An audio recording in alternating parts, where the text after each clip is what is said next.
আসসালামু আলাইকুম প্রিয় দর্শক এবং শ্রোতা। আওয়ামী লীগকে অন্তত 10 বছর নিষিদ্ধ করার দাবি নূরের। আওয়ামী লীগকে আগামী 10 বছরের জন্য নিষিদ্ধ করার আহ্বান জানিয়েছেন গণ অধিকার পরিষদের সভাপতি নুরুল হক নূর। বৃহস্পতিবার 3 অক্টোবর বিকেলে গণ অধিকার পরিষদের কার্যালয়ে আয়োজিত সংবাদ সম্মেলন ও নতুন কর্মী যোগদান অনুষ্ঠানে এসব কথা বলেন তিনি।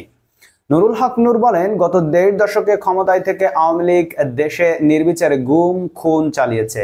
এর নেপথ্যে ছিলেন ফ্যাসিস্ট শেখ হাসিনা। এই দলের প্রতি মানুষের একরাশ ঘৃণা তৈরি হয়েছে, তাই চিরতরে নিষিদ্ধ বা অন্তত 10 বছরের জন্য এই দলকে নিষিদ্ধ করতে হবে। জনগণের মাঝে আওয়ামী লীগকে নিষিদ্ধ করা নিয়ে জরিপ করারও আহ্বান জানান তিনি। নুরুল হক নূর আরো বলেন, ফ্যাসিবাদী ব্যবস্থার পরিবর্তন ও নতুন রাজনৈতিক বন্দোবস্তের আকাঙ্ক্ষা থেকেই ছাত্র জনতা গণ অভ্যুত্থান করেছে। পুরনো রাজনীতি দিয়ে 5 দশকেও জন আকাঙ্ক্ষা পূরণ হয়নি, সুতরাং নতুন নেতৃত্ব ছাড়া নতুন রাজনৈতিক বন্দোবস্ত হবে না।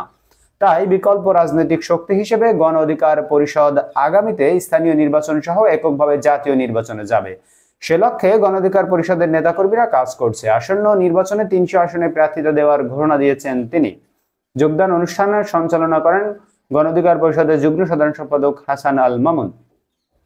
প্রিয় দর্শক এবং শ্রোতা, আপনারা কি মনে করেন, নূরের দাবি কি ঠিক আছে নাকি ভুল? আপনারা অবশ্যই আপনাদের মূল্যবান মতামত কমেন্ট বক্সে জানাতে ভুলবেন না। দেখা হবে পরবর্তী ভিডিওতে অন্য কোনো খবর নেই। সেই পর্যন্ত সকলে আল্লাহর মতো ভালো থাকবেন। এখন বিদায় নিচ্ছি। আল্লাহ হাফেজ।